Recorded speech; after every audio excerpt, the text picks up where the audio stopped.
Hey everyone, I hope you are having a fantastic week. Now, before we jump into this week's episode of the podcast, I just want to share with you some really exciting news as we head towards episode 100. Can you believe that we are now nearly at 100 episodes? That's something I'm really proud of. When I started out in my podcasting journey, I'd read that the average number of episodes a podcaster records before they give up is 7. So I was absolutely determined that if I was going to go on this journey with you guys, I was going to keep doing it. And here we are nearly 2 years later, and we are approaching episode 100. And I have something really exciting in store for you to kick off the new year, which is when we'll be releasing episode 100. So you don't want to miss out on that. It's taken us a ton of work to put this episode together, and I'm super excited about it, and I know it's going to be really valuable for you, so make sure you have hit the subscribe button so you don't miss out on that. And talking of as we head into the new year, I wanted to share with you on this episode a few ideas to make sure that you start your new year in your agency or your freelance business on the right foot and ensure that you have a robust plan. So that's what today's episode of the podcast is all about, and let's get on with the show. Accelerate your agency's profitable growth with tools, tips, and value-added interviews with your host, agency owner and coach, Rob DaCosta. Now, I'm not a big believer in New Year's resolutions. It strikes me that they are things that we create to fail at, but I am really keen that we have a clear plan for our business and that we have some really clear goals that we can measure and we can celebrate our successes along the journey. So I wanted to talk a little bit about that today in the podcast. Now, every business, it doesn't matter whether you are a one-person business like myself who works with a few freelance people or you run a 20-person agency, you need to have a plan because you need to have a sense of where your business is headed. And I always liken a vision to a journey. We need to make sure that we all agree where the destination is. So let's imagine that we want to go to the south of France. That is our vision. And then our strategy is how we're going to get there. We're going to take a boat and a train and so on. And then our plan is exactly which boat we're going to catch. Have we booked the tickets? Where are we going to stay overnight? Where do we need to eat? And so on and so on. But if you don't have clarity on where you're trying to get to, in other words, in this case, the south of France, that destination, which is the longer term vision for your business, then you're just going to go round and round in circles, and maybe you'll get to the south of France, but maybe you'll end up in Skegness instead. And not everybody in your business will be aligned with you to get to the south of France if you haven't clearly explained that that's where we're headed and sold it to them and got them excited about that journey as well. So you really want to make sure that you start with a longer term vision, which is the south of France, and then you break it down into your year plan and then your quarterly plan, and then you break that down into your month plan, and then you take your month plan and you put it into your diary. That is exactly the way a vision gets delivered, rather than creating something that looks great and sounds exciting, but no one's got really any idea of how you're going to get there. If you want to turn that vision into practical actions that mean that you actually get to the south of France, then you have to take this concept of big vision, break it down into years, break that years into quarters, break the quarter into month, and then take the monthly goals and translate them into your diary to make sure that you have achieved this. Now, as I said, you should be doing this whether you're a one-person business like me or you run a 20 or 200-person agency. And kind of what spurred me on to record this episode is that I'm knee-deep in doing this for myself, so that I've got some sense of where I'm headed and some excitement about that direction. Now, on that note, you want to make sure that the goals that you're setting for yourself or for your business are goals that you really want to achieve, rather than kind of judging that a business like yours, this is the next step it should take, and you're sort of judging that. I've done this work a number of times with private clients where they've gone away and they've reflected on what they said they wanted for the longer term, and then they've come back to me in the next coaching session and said, hey Rob, look, I'm really sorry. We wasted our time last time because I said I want to go to A, but in fact I thought about it and actually want to go to B.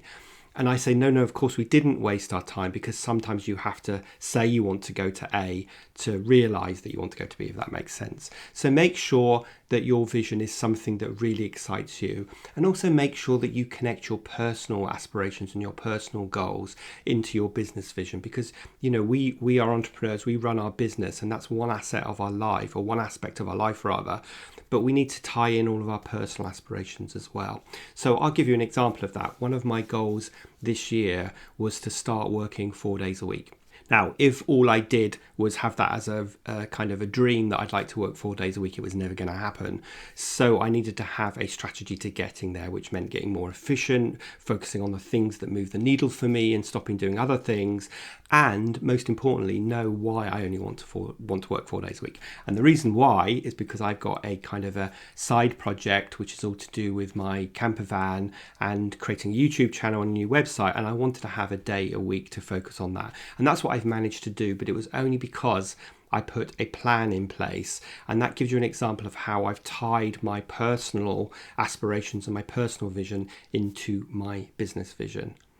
Now, when you create your plan for next year, which hopefully you're thinking about doing at the moment, remember that a plan is much more than just a finance plan or a people plan. And I think most of us get used to doing that because our accountants tell us to do that, or banks tell us to do that. So we might be quite good at creating a financial forecast for the next year and estimating our costs and looking at our profitability and working on margin percentages of 20, 30, 40%, whatever. Great, that's really good, but it's not the only thing that goes into making up a business plan. So yes, you want to have a finance plan and you want to have a people plan, but actually you need some things before that. You need to have clarity on what your core products and services are going to be for next year. How are they evolving?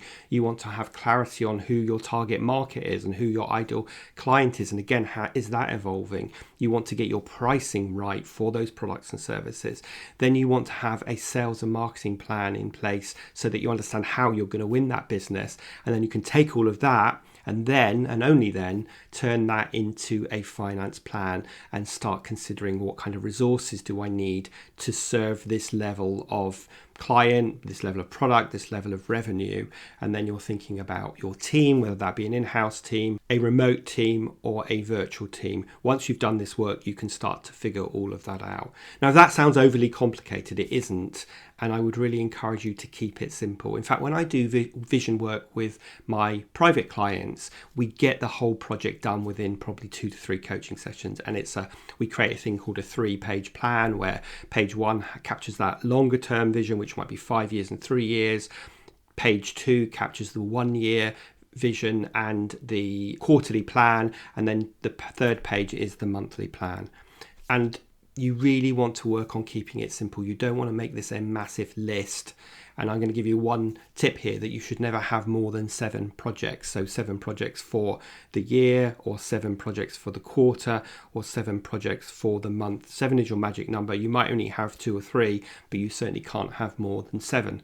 So if you're finding that you're creating a massive to-do list, then you really have to start grading these tasks and deciding which are the 7 that are going to move the needle forward. So make sure you adopt a keep it simple strategy and approach to doing all of your planning for the year. But I would really encourage you to sit down and kind of visualize yourself in a year's time and say, where do I want to be personally? Where do I want to be with my business? What would success look like for me?